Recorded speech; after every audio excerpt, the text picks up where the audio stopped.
What's happening? Of course, you know it's your boy B Hot Radio Shout. And as always, I got my podcast partner off in this thing, OG Gangsta Wicked, aka Big Galaxy of Ghetto Mafia. Big guy. What's going on, Galaxy Wick? What is Winnie the Pooh grandmother's name? Okay, so now you got a dad joke today. Yeah. What is Winnie the Pooh's grandmother's name, man? Yeah. Pooh Nanny. Oh, hell no. See, that's just a nasty dad joke. That's just a nasty dad joke, man. Oh, man. Lord. I mean, you know, that's Nana. You know what I'm saying? Pooh Nana. You know what I'm saying? Oh, hell no. All right, now, Wick. Yes, sir. Where we at with this, man? I know the last show you addressed Jeezy's Whole Town song on his new album. Okay. There's been a lot of ruckus in the comments and stuff like that. What are your thoughts on where we're at with it right now? Have you reached out to Jeezy or heard from him since then, you know, to get some clarity in the situation? I definitely have reached out to him. You know, so I don't have a direct line on him, but I DM'd him on Instagram and went through a couple of people, so I'm waiting on a response from him, which I'm not holding my breath about. Yeah. I wanted to get in here today to kind of talk to one. I want to thank the people of this podcast who have gone over there. They did exactly what I asked of them. Before making judgment, go listen to Straight from the Deck. Go listen to The Whole Town. That's the name of it, right? That's right.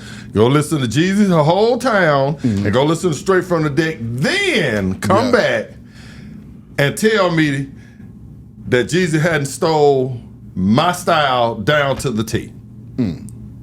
And most of them did that. As a matter of fact, they went over there, flooded his page, and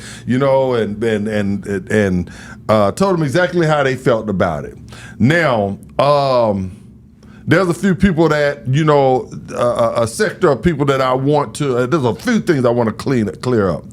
There's a sector of people that's running around that really don't know my music or know the history of rap, and those are the people that always want to get in the comments and talk the loudest. So I'm hearing that there's a trick out of this state, or a trick out of this state, or a trick out of this state, or they had the style, they did the style, and all this sort of kind of crap. You understand what I'm saying? And so I'm gonna throw another thing out to you. Straight from the Deck dropped in we did the song in 1995. The 1-2 flow. Yeah. We put it out independently first with Down South Entertainment and Mike Walker. Everybody here in the city know Mike Walker. Yeah. It bubbled up underground for a year before we redid the song. We did a joint partnership with a company called Fully Loaded that BET Bob Johnson owns. And then we repackaged the record, and it dropped again in March 11th, 1997. Now, there's a lot of guys that'll get in the comments, so-and-so dropped it, did a song like that back in the day. So-and-so did a song like that. DMX had one, you know what I'm saying? Big, right? This person had one, the Gauls, the Rams, everybody, all this mess. And I tell them, say, before you come in my comments, go look at the artist that you talking about when that song dropped, and then go look at when mine's dropped. And you ain't gonna find a date before mine's. That's for the haters. Yeah. You understand what I'm saying? So don't come in my comments or my DM until you have done your homework on the song. Not from the first time you heard an artist say it or heard an artist rapping like that. It wasn't, and these are a lot of my favorite rappers. What, the Ghetto Boys wasn't doing it. Yeah. Pimpin' Bond wasn't doing it. Yeah. Ain't Ballin' Them JG wasn't doing it. Outkast wasn't doing it. Good and Mike, that was my thing. Yeah. No New York rappers wasn't doing it. You had to have lyrics up there. Yeah. The West Coast wasn't doing it. They was hoobanging. Yeah.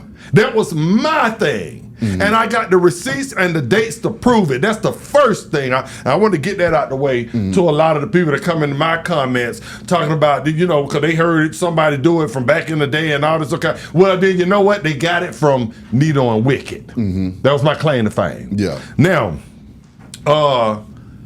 to the song itself, there's some more haters that I want to address with this entire situation.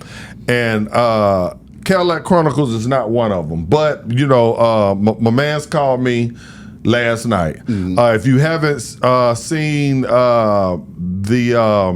the concert that Nino and I did on Cadillac Chronicles, y'all go check that out. It's going viral. It's over 500,000 now in a day and a half. Yeah. And but he called me last night, and I'm thinking that's what he's calling me about. And what he called me about was about the song, Jeezy song. Yeah. And he said, Wick, I went and listened to both songs, and I understand exactly. Yeah, he took your flow down to the T. Didn't pay you homage. Didn't put you on the second verse. Didn't do anything. You're absolutely right about it.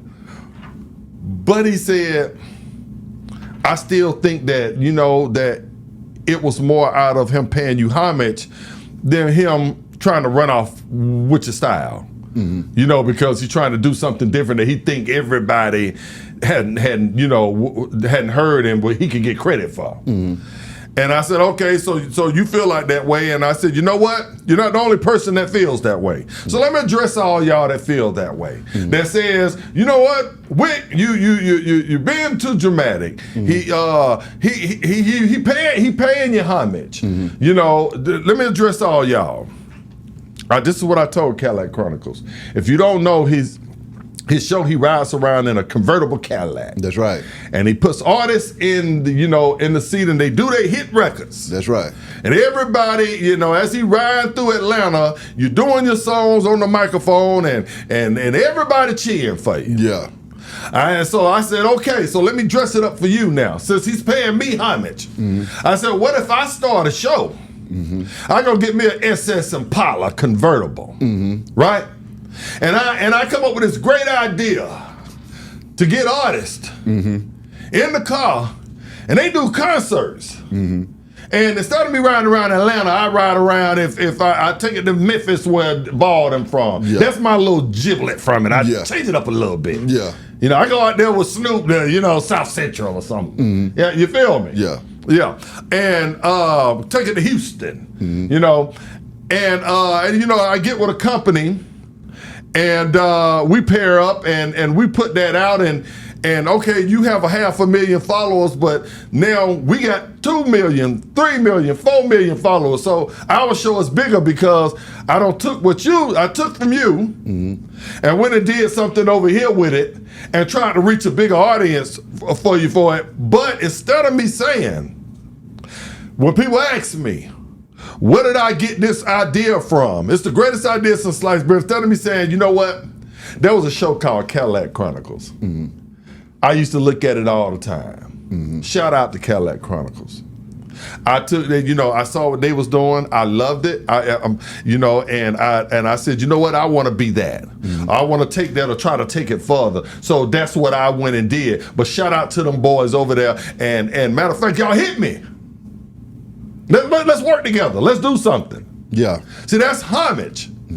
I say, but had I took that with the SS Impala, and then they asked me the same question, and I said, well, you know, I was just sitting here and I wanted to change the game, you know, and, you know, I came up with this idea, and I'm thinking, and I said, well, let me do a show in the SS Impala. Nobody's ever done that. And then I take full credit for something. And I don't give you credit for it. And then when I dressed it up to him like that, and I'm saying that to anybody out there, it's easy to sit here and say that I'm tripping when a nigga done took from me. It's easy for you to count my emotions and tell me how I'm supposed to feel about something. So I'm talking to the haters now. Yeah. But now, these same guys, if they come up with something, let somebody take something from them.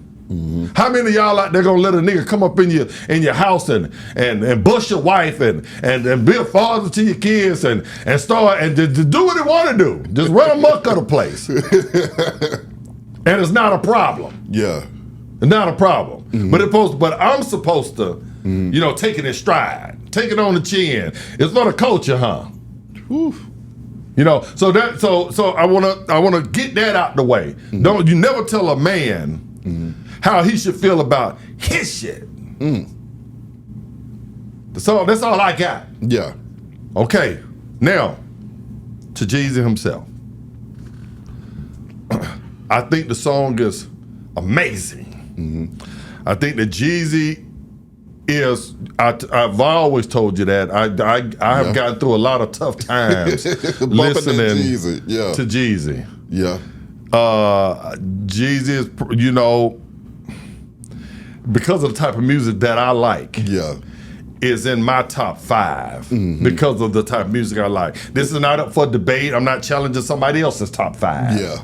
You know, depends on what Your you personal. like. It's my personal. You understand what I'm saying? Yeah. So this, like I said, this is not coming from a place of just anger. It's coming from a place of admiration for a guy. And you damn right I want to be on the second verse of the song. I want him to take that verse off. That second verse off. Yeah. And let me come show him how it's really done. Because that's my style. Ooh. And then deliver it to the people. Let's package it up. Let's package it up. And then let the people see who know the style the best. Ooh. You understand what I'm saying?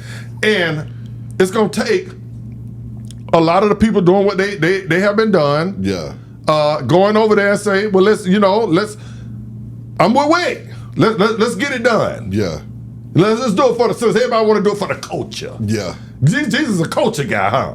Facts. Yeah. He went on there with Gucci Man and he did it for the culture. Yeah. Right? Okay, well, let's do this for the culture. Let's see what this old player that some of y'all in there talking about, you know, that I'm old and washed up on my style right there. Let me get on that second verse right there. Let's see. So now I just got to play devil's advocate with, what if he out-snaps you using your style? Man, please. Please, you starring that. That's not gonna happen. Okay. No, that's not gonna happen. I'm just asking. No, it's not gonna happen at all. Okay. As a matter of fact, you know, I feel that, you know, he probably feels like, you know, if I let Wick loose on that second verse on me, coming behind me, yeah, you know. Well, now I done seen you sharpening your pen, so I know you still got it. I'm not gonna say you ain't the verse is already ready. What? The verse is ready wait to a minute, go. Wait a minute, hold up. The man ran off with the swag. Correct. You heard the song. Correct. Tone track was jamming so goddamn hard. Correct. With the Teddy in there. With the Teddy P in there. Correct. And it's the #1 streaming song on that CD. See, that's the thing. This ain't a song that people don't like. Yeah. It's the #1 song. Got the most views, the most streams, everything on there. But Most you comments, telling me after everything. you heard that inspired a whole 16 out of Big Galaxy? Galaxy has already been doing that style. I got a lot of songs like that I haven't even dropped. I don't, I don't did Edgar James. Yeah. I already have songs like that on the new 4-Way album with Kane and Bleed and Pete. Then. We have that type of stuff. That's my style. You know, it's like Steph Curry don't. Well, I already know because Spice One won't even let you on the album if you don't use your style. Absolutely. Steph Curry ain't gonna never forget how to shoot 3-pointers. He might get old and rusty at other skills. Yeah. You know, I might not be the best at, you know, doing my Bone Thugs and Harmony impersonation. Yeah. Or doing my Eric B. and Rakim lyrical impersonation. Yeah. I might can't, you know what I'm saying, crip walk like Snoop no more. Yeah. But one thing I can motherfucking do is goddamn came up, came down, stayed down. I can do that. You can do that. You can do that. Absolutely. And I can do it better than anybody. Ooh. You know what I'm saying? So I definitely, you know, I'm putting that out there to him. Now, in closing, with this entire thing, it is definitely, you know, as I sit here today, you know, it's beef. It's an OG beef. Yeah. It's not a, you know, I don't want people to get it twisted as a street beef that I'm out here for violence or anything like this, but I'm a man. Yeah. As I told you, you know, Shawty Red was the first one. Jeezy. Shout it. I'm here, these niggas trying to rap like you and talk like you. You just gonna sit back and let nigga bite your style. Come on. Well, nigga, you ain't finna bite my style. Sit there. Point blank. I'm gonna stand on this business.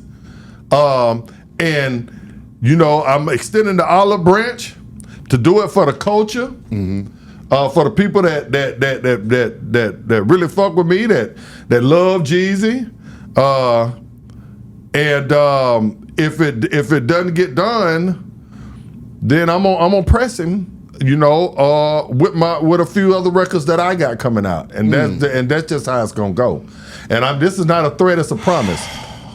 So you mean to tell me you're about to crank up a whole rap beef in this thing with? Hey, right now I think an OG beef is needed, and a good clean one. A good clean fight. A good clean fight. Okay. You know what I'm saying? Let the people judge for themselves. Bar for bar. We ain't going bullet for bullet now. No, man, I'm not with. I'm not with. I gotta make sure I am a grown man. Okay. You know what I'm saying? I told you I got love for Jeezy. Okay. You understand what I'm saying? And nothing will change that except for him drawing a line in the sand and not listening to the people that don't went over there and told him, you still awake shit.